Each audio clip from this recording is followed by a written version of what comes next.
22nd of December, 1942, the acrid smell of gun oil and cordite hung in the cold air of the Imperial Japanese Army's Technical Research Institute in Tokyo as Colonel Nambu Kijiro watched his team of engineers carefully disassemble the captured American rifle laid before them on the examination table.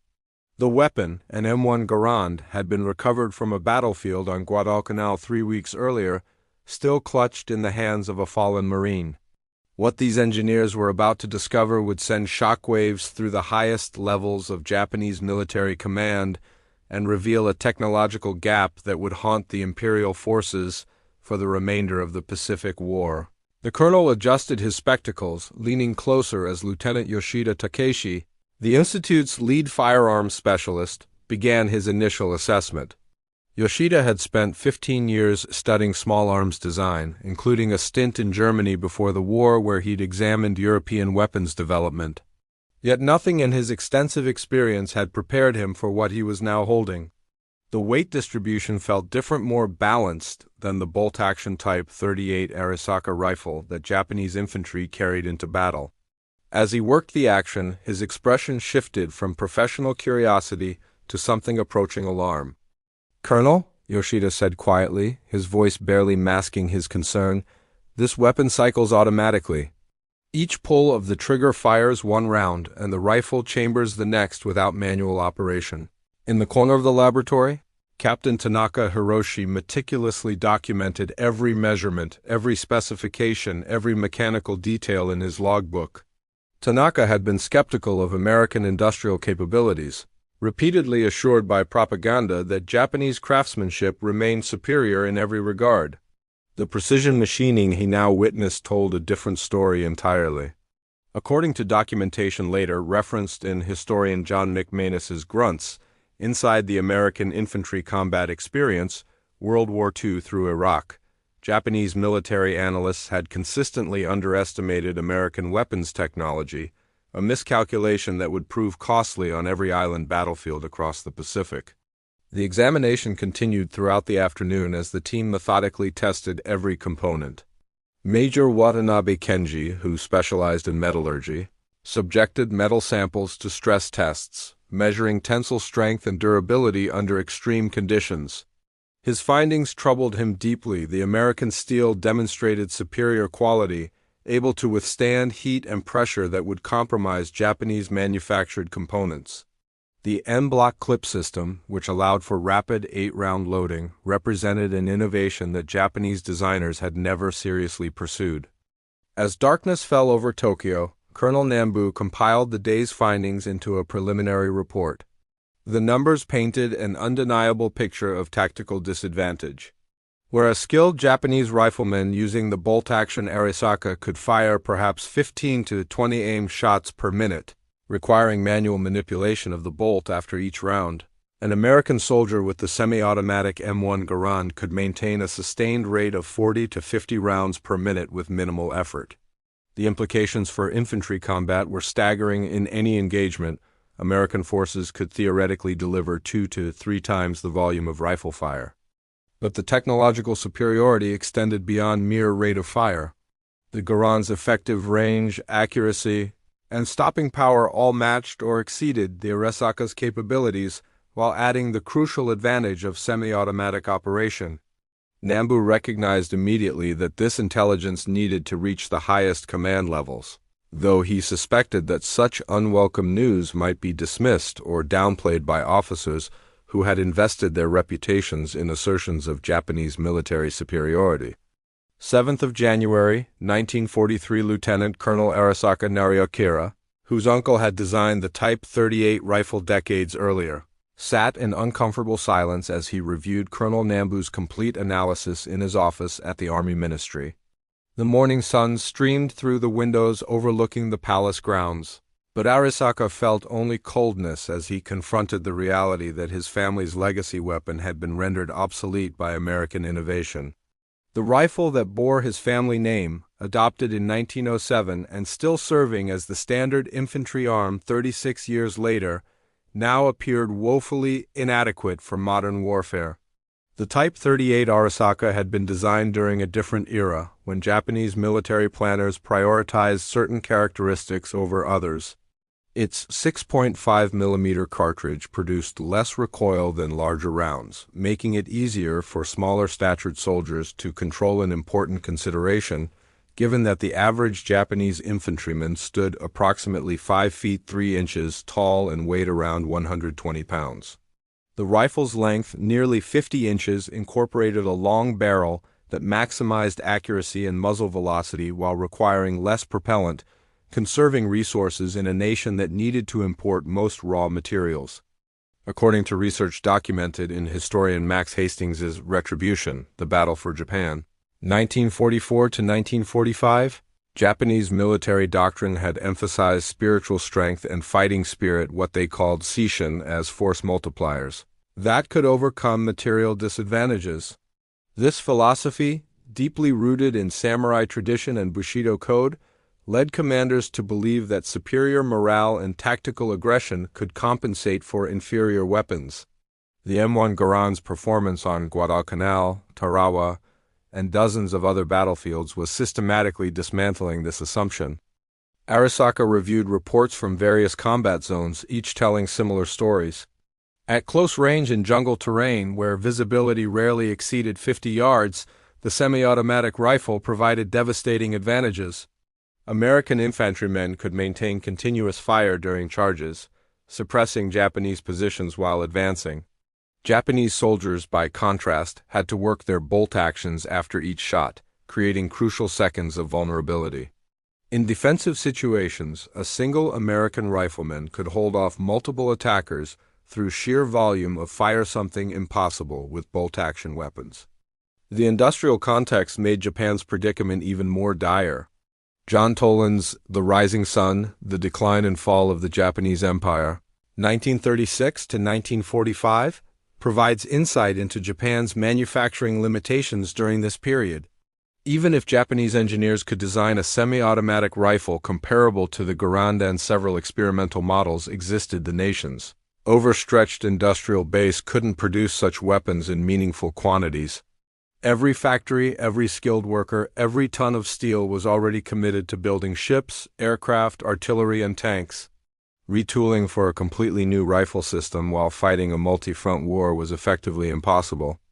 16th of February, 1943, across the Pacific Ocean in Springfield, Massachusetts, Foreman Robert Henderson watched the overnight shift at Springfield Armory assemble another batch of M1 Garand rifles destined for troops fighting in North Africa and the Pacific.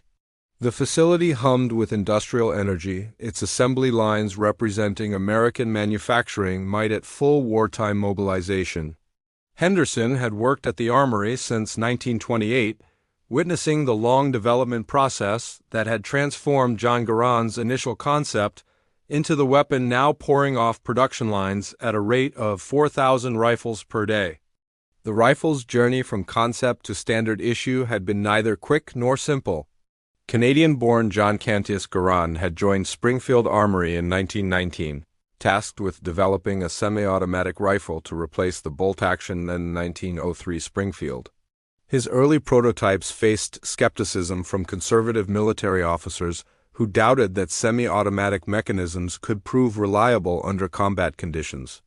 The Army conducted exhaustive testing throughout the 1920s and 1930s, comparing Garand's designs against competing submissions from other inventors. What ultimately convinced military leadership, according to documents referenced in Bruce Canfield's A Collector's Guide to the M1 Garand, and the M1 Carbine, was the Garand's combination of reliability, accuracy, and manufacturability. The rifle utilized a gas-operated mechanism where expanding gases from each fired cartridge drove a piston that automatically ejected the spent casing and chambered a fresh round. This system, simpler than competing designs, proved robust enough to function in mud, sand, rain, and extreme temperatures. The Army formally adopted the M1 in 1936, beginning a production ramp-up that would eventually deliver over 5 million rifles before war's end. Henderson understood that the rifle's real genius lay not just in its design, but in how that design accommodated mass production. Every component had been engineered for efficient manufacturing using the standardized machinery and processes available in American factories. The receiver was machined from forged steel using automated milling operations. The wooden stock could be shaped and fitted by semi-skilled workers following precise specifications. Parts were interchangeable between rifles, allowing field maintenance without custom fitting. This production-friendly design meant that Springfield Armory and Winchester Repeating Arms Company could collectively produce enough rifles to arm the rapidly expanding American military while maintaining consistent quality. The economic context made this possible. While Japan struggled with resource shortages and competed for limited industrial capacity, America's manufacturing sector had been dramatically underutilized during the Great Depression. War mobilization transformed idle factories into weapons production facilities practically overnight. Steel mills in Pittsburgh, automotive plants in Detroit, and specialized machine shops across the industrial heartland all contributed to the war effort. The United States could simultaneously produce ships, aircraft, tanks, artillery, ammunition, and small arms in quantities that simply overwhelmed Axis production capabilities. Technical Sergeant William Bradford, an ordnance specialist stationed at the armory, explained the rifle's combat advantages to a group of visiting journalists that February morning. "The M1 gives our boys 8 shots as fast as they can pull the trigger," Bradford said, working the action to demonstrate. "No fumbling with a bolt between shots. No taking their eyes off the target. No breaking their firing position. In combat, those seconds matter. They're the difference between living and dying." Bradford had reviewed after-action reports from North Africa, where American forces first encountered German troops in significant numbers. While German soldiers carried the excellent Mauser K98 bolt-action rifle, generally considered superior to the Japanese Arisaka in power and accuracy, they still faced the same fundamental limitation of needing to manually cycle the bolt after each shot. American infantrymen with M1 Garands could deliver suppressive fire that pinned German soldiers in place, enabling tactical maneuvers that would have been far more difficult with bolt-action weapons. The rifle's 8-round en-bloc clip system, while sometimes criticized for the distinctive ping sound it made when empty, provided rapid reloading capabilities. A trained soldier could eject an empty clip and insert a fresh one in under 3 seconds, maintaining nearly continuous fire during engagements. Japanese soldiers, by contrast, loaded their Arisakas with individual rounds or 5-round stripper clips, a slower process that created dangerous gaps in defensive fire. 3rd of March, 1943, in a secure conference room deep within the Army Ministry, General Tojo Hideki listened with increasing displeasure as Colonel Nambu presented his findings to a gathering of senior officers. Tojo, serving simultaneously as Prime Minister and Army Minister, had built his career on the premise that Japanese spirit and tactical excellence could overcome material disadvantages. The suggestion that American weapons technology had created an insurmountable advantage challenged fundamental assumptions underlying Japan's entire war strategy. The atmosphere in the room grew tense as Nambu displayed comparative firing rate calculations, range effectiveness data, and battlefield performance assessments. Major General Kimura Heitaro, responsible for infantry equipment procurement, attempted to contextualize the problem within existing constraints. "We are not unaware of semi-automatic rifle technology," Kimura explained, his voice careful and measured. "Our engineers developed experimental models before the war. The Type 4 and Type 5 rifles showed promise in trials. However, these designs require precision manufacturing that demands resources we cannot spare. Each semi-automatic rifle requires approximately 3 times the machine hours to produce compared to an Arisaka, uses higher-grade steel, and needs more skilled labor for assembly." The economic arithmetic was inescapable. Japan's war economy operated under severe limitations that American planners could scarcely imagine. The home islands possessed minimal natural resources, virtually no oil, limited iron ore, scarce rubber, and insufficient food production to feed the population without imports. Everything required for modern warfare had to be extracted from conquered territories in Southeast Asia and China, then transported through sea lanes increasingly threatened by American submarines. According to analysis presented in Richard Frank's Downfall, the end of the Imperial Japanese Empire, Japan's steel production in 1943 totaled approximately 7 million tons compared to America's 89 million tons, a 12-to-1 disadvantage that constrained every aspect of military production. Lieutenant Colonel Nambu Yoshimoto, a logistics specialist, provided additional sobering details. Even if we could manufacture semi-automatic rifles in quantity, the ammunition consumption would strain our supply system beyond capacity. The M1 Garand's effective combat usage consumes 2 to 3 times more ammunition than bolt-action rifles. Our logistics network, already stretched to maintain current operations across China, Southeast Asia, and the Pacific Islands, could not sustain such increased demand. American production vastly exceeds ours. They can afford to expend ammunition liberally while we must conserve every round. This supply reality shaped tactical doctrine in ways that American troops exploited ruthlessly. Japanese soldiers received strict instructions to make every shot count, firing only at clearly identified targets with high probability of hits. Conservation of ammunition was drilled into troops as both practical necessity and moral imperative. Wasting bullets meant betraying comrades who depended on those supplies. American soldiers, by contrast, could employ suppressive fire tactics, spraying areas with bullets to pin down enemies even without clear targets, knowing that ammunition resupply was reliable and abundant. General Tojo listened to these explanations with visible frustration. He had staked his political reputation on Japan's ability to fight the Western powers to a stalemate, forcing negotiations that would preserve territorial gains. Every admission of technological or industrial inferiority undermined the narrative of Japanese destiny and racial superiority that justified the war effort to the population. What alternatives exist? Tojo demanded. We cannot simply accept that our soldiers enter battle with inferior weapons. What can be done to address this disparity? Colonel Sakurai Tokutaro, who had studied American manufacturing methods during a pre-war intelligence posting, offered a bleak assessment. Excellence, General. Their advantage stems from industrial capacity we cannot match during wartime. Their factories produce more of everything: ships, planes, tanks, rifles, ammunition. The M1 Garand represents merely one example of this broader superiority. Even if we could match their rifle design, we would still face disadvantages in artillery, air support, naval gunfire, logistics, and every other material category. The fundamental problem is not the rifle, it is the industrial base that produces it. This strategic reality had been apparent to some analysts even before Pearl Harbor.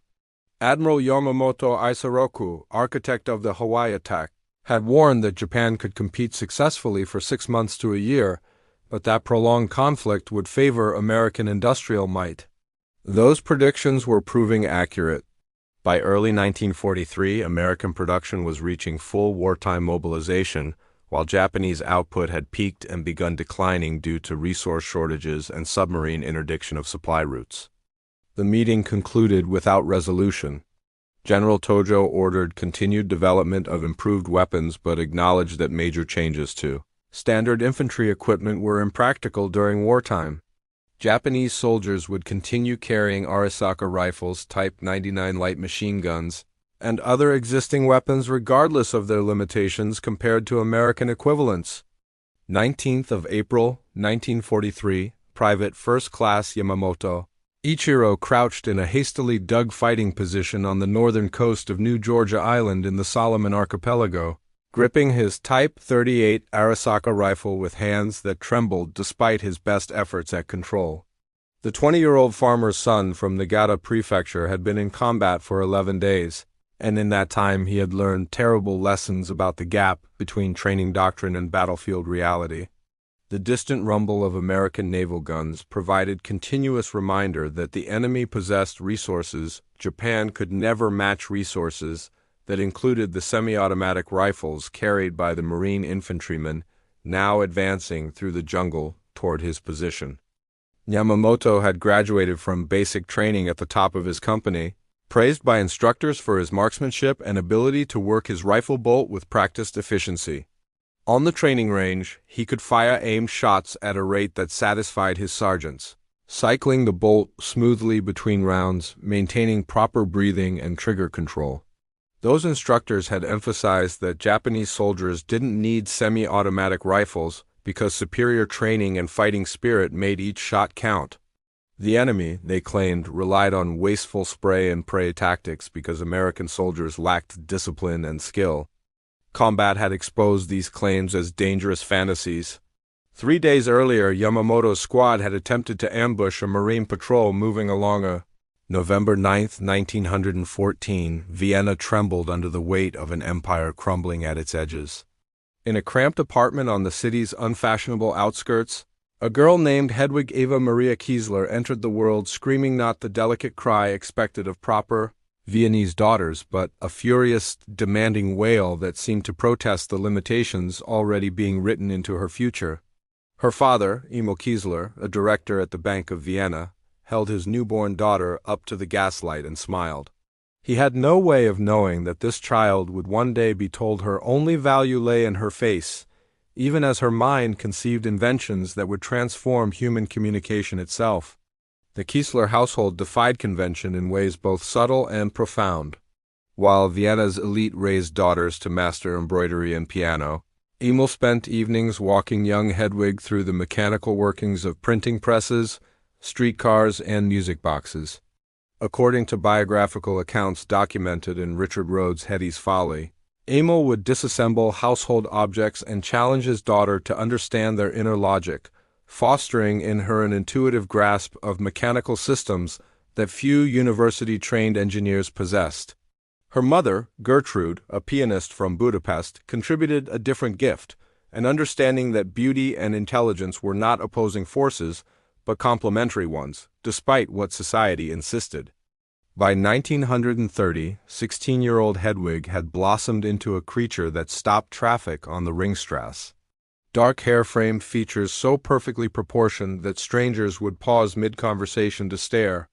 But while Vienna's theater directors saw only a face, Hedwig's mind churned with questions about radio frequencies and remote-controlled systems.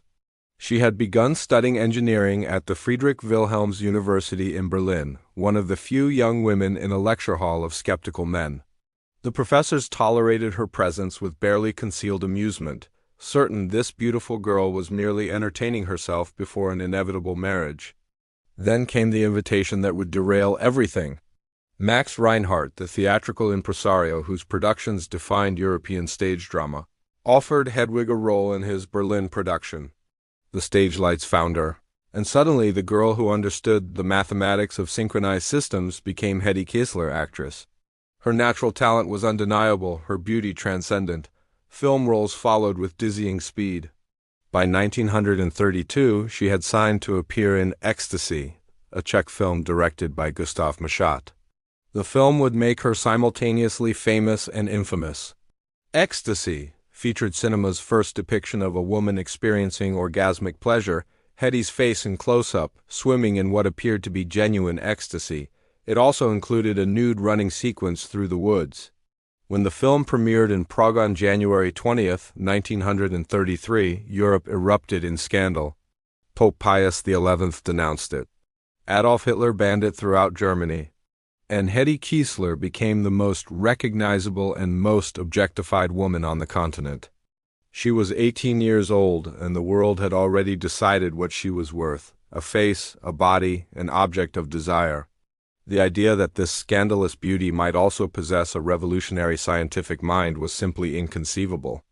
Even Hetty herself couldn't have predicted that within a decade. She would develop a patent that the United States Navy would classify for its military applications technology. That would eventually enable the smartphone revolution, GPS navigation, and wireless communication across the globe.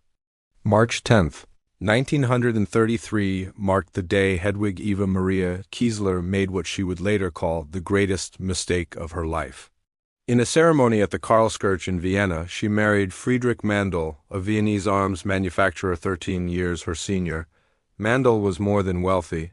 He was one of Europe's most powerful munitions dealers, supplying weapons to Mussolini's Italy, Austria's authoritarian government, and quietly negotiating with the rising Nazi regime. He possessed the kind of money that could buy anything: palaces, politicians, and, as he believed, a beautiful wife to display like a prized painting. What followed was not a marriage but an imprisonment disguised in silk and diamonds. Mandel became pathologically possessive, stationing guards outside their Salzburg mansion, monitoring her every movement, attempting to buy up every copy of ecstasy in existence to erase the film that had made her famous. Hetty was forbidden from continuing her acting career, forbidden from appearing in public without his permission, reduced to ornamental status at the endless dinner parties where Mandel entertained fascist officials and weapons buyers. But Mandel made a catastrophic miscalculation. He assumed that because his wife was beautiful, she must be intellectually negligible. So he allowed her to sit silently through business dinners where military scientists and engineers discussed weapons technology, torpedo guidance systems, and the emerging field of radio-controlled devices. The men spoke freely, never imagining that the silent beauty at the table's end was absorbing every technical detail, her engineer's mind cataloging frequencies, jamming techniques, and the fundamental vulnerability of all radio-controlled weapons. Their signals could be intercepted or blocked. According to accounts preserved in the archives of the IEEE Institute of Electrical and Electronics Engineers, Hetty learned that radio-controlled torpedoes' cutting-edge technology in the 1930s were almost useless in actual combat. Enemy ships could easily jam the single-frequency radio signals controlling them, rendering the expensive weapons helpless. As she sat through dinner after dinner, her hands folded demurely in her lap, her mind was solving the problem the engineers couldn't crack. What if the signal constantly changed frequencies, hopping from channel to channel in a pattern only the sender and receiver knew? By 1937, Hetty's marriage had become unbearable. Mandel's controlling obsession had intensified as Hitler's power grew and Austria's independence collapsed. She made her decision during a dinner party at their estate, surrounded by Nazi officers discussing their plans for Austria.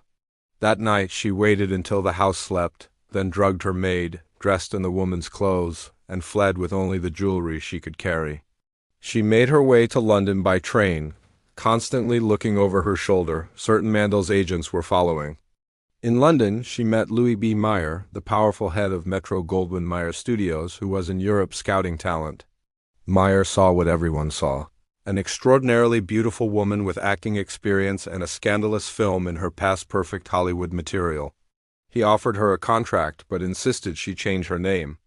Hetty Kiesler, the notorious star of Ecstasy, would be reborn as Hetty Lamar, borrowing the surname of silent film star Barbara Lamar. On September 28, 1937, Hetty boarded the SS Normandy bound for New York, leaving behind her first marriage, her European identity, and a continent sliding toward total war. She was 23 years old. Hollywood awaited, ready to worship her beauty while dismissing everything else she had to offer. But she carried with her something the movie moguls would never understand, a mind that had been educated in the weapons technology of the coming war, and an idea that would eventually change the world. September 30th, 1937, Hetty Lamar descended the gangplank of the SS Normandy into the chaos of New York Harbor, flashbulbs exploding like small supernovas around her face. The American press had been primed for her arrival, the most beautiful woman in the world, they called her. The Ecstasy Girl, the scandalous European import who would bring continental sophistication to Hollywood. Not one reporter asked about her thoughts on weapon systems or radio technology. They wanted to know about her beauty routine, her diet, whether she was romantically available. Louis B. Mayer had plans for his new acquisition. Within weeks, Hetty was installed in Hollywood, given acting coaches, publicity handlers, and a carefully constructed image. Her first American film, Algiers, released in 1938, made her an instant star. Opposite Charles Boyer, she played a beautiful woman whose primary function was to be beautiful. Critics raved about her exotic looks while barely mentioning her performance. The pattern was set. Hetty would be worshipped for her appearance and nothing else. But Hollywood's golden goddess spent her evenings in a completely different world. While other starlets attended parties and premieres, Hetty retreated to a room in her Bel Air home she had converted into a laboratory. She installed a drafting table and filled the space with technical manuals. engineering textbooks, and whatever mechanical devices she could acquire and disassemble. Her neighbors included some of Hollywood's most creative minds, but few understood that creativity could manifest in both art and science. The exception was Howard Hughes. The eccentric aviation tycoon and filmmaker recognized in Hetty a kindred spirit, someone whose mind never stopped working on problems. According to documentation in the Howard Hughes Medical Institute archives, Hughes would invite Hetty to his aircraft plants where they discussed aerodynamics and plane design. When she mentioned wanting to help with the war effort, Hughes took her seriously. He set her up with equipment and encouraged her scientific interests, even as the rest of Hollywood saw her only as a decorative object. By 1940, Europe was consumed by war. Hetty watched newsreels of London burning under the Luftwaffe's bombs, of U-boats sinking Allied ships in the Atlantic, of Nazi armies rolling across the continent she had fled. She thought constantly about the dinner-table conversations from her marriage to Mandel, about the vulnerability of radio-controlled weapons, about the solution her mind had conceived years earlier. Then came the news that catalyzed everything. On September 17, 1940, a German U-boat torpedoed the SS City of Benares, a British ship evacuating 90 children to Canada. 77 children drowned in the cold Atlantic waters. Hetty was devastated. She knew that Allied ships desperately needed better torpedo technology to fight the U-boats. She knew the current radio-controlled torpedoes could be jammed. And she knew she had a solution. At a dinner party that autumn, Hetty met George Heil, an avant-garde composer known as the bad boy of music for his experimental works. They struck up an unlikely friendship, discussing music and mechanics in equal measure. Heil had experimented with automatically synchronized player pianos in his compositions, coordinating multiple instruments through mechanical systems. During one conversation, Hetty explained her idea for frequency-hopping radio signals, and Heil immediately grasped the concept. What if they could synchronize a transmitter and receiver the way his player pianos synchronized instruments using identical perforated rolls to coordinate frequency changes? They began meeting regularly, working through the mathematics and mechanics of what they called their secret communication system. Hetty's understanding of weapon systems and radio frequencies combined with Heil's knowledge of synchronized mechanical devices. Throughout 1941, between film shoots where directors positioned her like a sculpture and gave her forgettable lines, Hetty was inventing technology that would transform human communication. But when she tried to discuss her work with studio executives or fellow actors, she encountered only bemused condescension. The message was clear: stick to what you're good at, sweetheart. Selling kisses on screen. August 11, 1942, Hetty Lamar and George Heil stood in the United States Patent Office in Washington, D.C., submitting patent number 2,292,387, Secret Communication System. The patent diagram showed an elegant solution to the problem that had stymied military engineers for years of frequency-hopping spread spectrum that would make radio-controlled torpedoes impossible to jam or intercept. The transmitter and receiver would simultaneously change among 88 different frequencies, synchronized like the 88 keys of a piano, using a mechanism identical to the perforated rolls in player pianos. The technology was revolutionary, genuinely ahead of its time. By constantly shifting frequencies in a predetermined pattern, the system would appear as random noise to anyone intercepting the signal. Only the intended receiver, with an identical synchronized system, could decode the message. The military applications were obvious: unjammable radio-controlled torpedoes, secure communications, guidance systems that couldn't be intercepted by enemy forces. It was precisely what the Allied war effort needed as German U-boats terrorized the Atlantic. But the United States Navy rejected it. According to declassified documents from the National Archives, military officials dismissed the patent as impractical, too bulky to fit inside a torpedo, too complex to manufacture during wartime. These were legitimate engineering concerns, but they masked a deeper prejudice. A technology invented by a movie star and an avant-garde composer? Naval officers, trained to respect hierarchies and credentials, couldn't take seriously an invention from such unlikely sources, especially when one of the inventors was a woman known primarily for being beautiful. Hetty was devastated but not surprised. She had spent years watching brilliant ideas dismissed because of who presented them rather than their merit.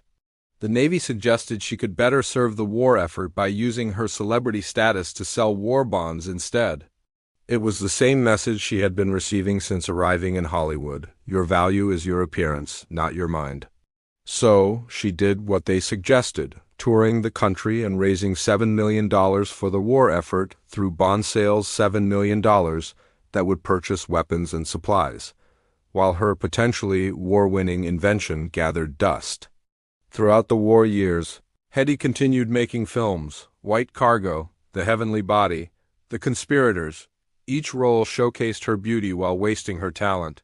Directors positioned her in flattering light and gave her lines like, "I'm so confused," and "whatever you say, darling." Meanwhile, the invention she and Antheil had created sat classified and unused in military archives. The Navy had put the patent on the shelf, classifying it as restricted military technology, but never developing it, ensuring that neither the military nor anyone else could benefit from it. The war ended in 1945. Hetty's patent, filed in 1942, would expire in 1959. For 17 years, the frequency-hopping spread-spectrum technology existed only on paper, a solution to problems the world didn't yet know it had. Hetty continued acting, continued being celebrated for her beauty, continued being dismissed when she mentioned her interest in invention. She married again, and again 6 marriages in total, each one eventually collapsing under the weight of men who wanted a beautiful ornament rather than a complete person. According to research published by the MIT Press in their comprehensive history of wireless technology, the Navy finally revisited Hetty's patent in 1962 during the Cuban Missile Crisis. By then, the technology could be implemented with transistors rather than player-piano mechanisms. The Navy installed frequency-hopping systems on ships sent to blockade Cuba, successfully using Hetty's invention to ensure secure communications that Soviet forces couldn't intercept. But there was no fanfare, no acknowledgement, no compensation for the inventor. The patent had expired 3 years earlier. Hetty was 48 years old when her invention was finally used, living in quiet semi-retirement, her film career long over. She had no idea the military was implementing her technology. Hollywood had moved on to younger beauties, and the world had forgotten that the glamorous star had ever possessed a scientific mind. The secret communication system was deployed in silence, its inventor uncredited and unaware. January 1st, 1966, marked Hedy Lamarr's 52nd birthday, a milestone she faced in a small apartment in New York, far from Hollywood's spotlight. The film industry that had once worshipped her beauty now had no use for her. Her last significant role had been years earlier, and the offers that still came were insulting small parts trading on nostalgia for her youthful glamour. She had essentially retired from acting, living modestly on savings and occasional royalties, invisible to a culture obsessed with youth. What she didn't know was that her invention was spreading through military and commercial applications like underground roots from a hidden seed. Throughout the 1960s and 70s, engineers at military contractors and electronics companies discovered the expired patent for the secret communication system. The frequency-hopping spread spectrum concept solved multiple emerging problems in wireless communications.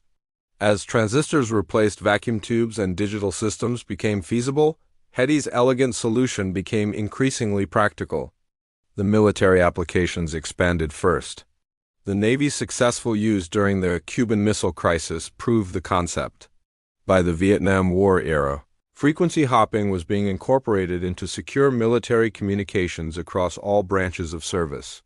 The technology prevented enemy interception and jamming, exactly as Hetty and Antheil had envisioned in 1941. But because the patent had expired and the technology was originally classified, there was no trail leading back to its inventors. Engineers referenced the concepts as established wireless theory, unaware of their origin. Meanwhile, Hetty aged into invisibility. She became reclusive, rarely leaving her apartment, speaking to journalists only occasionally. In 1974, she was arrested for shoplifting at a Los Angeles department store bazaar, incident that revealed both the depths of her obscurity and her continued struggles. Here was a woman who had once been called the most beautiful in the world, who had raised $7 million for the war,